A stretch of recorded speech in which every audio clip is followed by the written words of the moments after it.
সামনেই আসছে বুদ্ধ পূর্ণিমা। বৈশাখ মাসে শুক্লপক্ষের পূর্ণিমা তিথি হল বুদ্ধ পূর্ণিমা। বৈশাখ মাসে পূর্ণিমা তিথিতেই জন্মগ্রহণ করেছিলেন গৌতম বুদ্ধ। পরবর্তীকালে এই দিনেই তিনি বোধিপ্রাপ্ত হয়েছিলেন।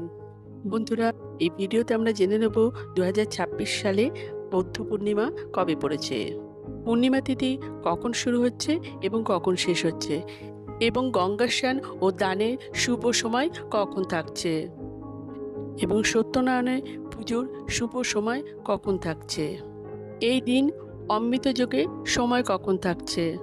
বন্ধুরা, তার আগে পরবর্তী ভিডিও পেতে চ্যানেলটাকে সাবস্ক্রাইব করে নেবেন আর ভিডিওটা লাইক শেয়ার করতে ভুলবেন না। আর কোনো কিছু তথ্য জানতে হলে কমেন্ট বক্স তো রইলই। 2026 সালে বুদ্ধ পূর্ণিমা পড়েছে ইংরেজি 1 মে 2026 সাল, বাংলার 17 বৈশাখ 1433 সাল শুক্রবার। বুদ্ধ পূর্ণিমার পূর্ণিমা তিথি শুরু হবে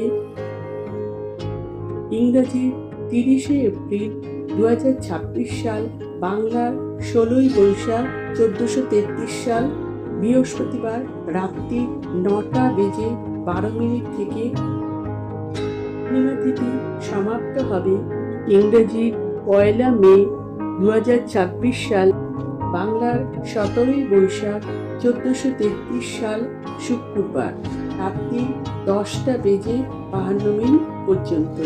এই দিনটি বৌদ্ধ ধর্মাবলম্বীদের কাছে বুদ্ধ পূর্ণিমা নামে পরিচিত। তাছাড়াও হিন্দুদের কাছে এই বুদ্ধ পূর্ণিমা অত্যন্ত গুরুত্বপূর্ণ। বুদ্ধ পূর্ণিমার দিন সত্যনারায়ণের পুজো করার শুভ সময় থাকতে চলেছে ইংরেজির 1 মে 2026 সাল, বাংলার 17 বৈশাখ 1433 সাল শুক্রবার সন্ধে 6টা থেকে রাত্রির 9টা বেজে 36 মিনিট পর্যন্ত। এর মধ্যে আপনারা সত্যনারায়ণের পুজো করে নিতে পারেন। বুদ্ধ পূর্ণিমা দিন গঙ্গা স্নান ও দানের শুভ সময় থাকতে চলেছে ইংরেজির 1 মে 2026 সাল, বাংলার 17 বৈশাখ 1433 সাল শুক্রবার রাত্রি 9টা বেজে 39 মিনিট পর্যন্ত আপনারা গঙ্গা স্নান ও দান করতে পারেন।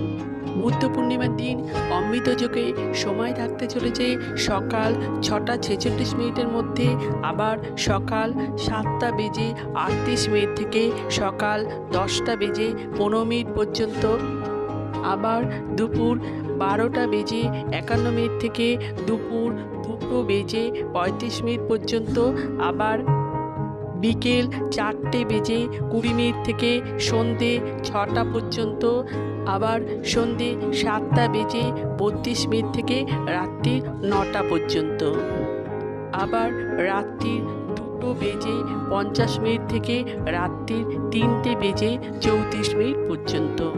আমার আজকের ভিডিওটা যদি আপনারা উপকৃত হয়ে থাকেন তাহলে ভিডিওটা লাইক, শেয়ার অ্যান্ড সাবস্ক্রাইব করবেন।